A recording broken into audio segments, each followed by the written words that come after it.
White discharge होतोय पण कधी डॉक्टरकडे जायचं हेच माहित नाही. थांबा सांगते.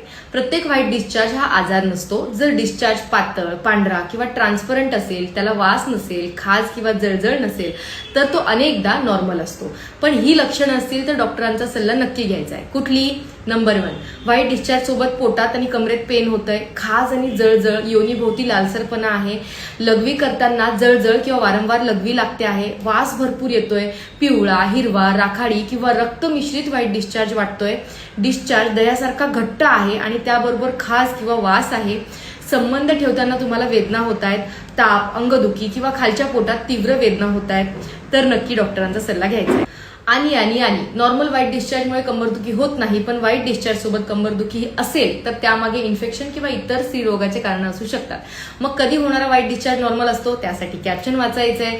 व्हाईट डिस्चार्ज बद्दल तुमचे प्रश्न कमेंटमध्ये विचारा, मी उत्तर देईल आणि शेअर करायचा आहे हा व्हिडिओ सर्व मैत्रिणींबरोबर.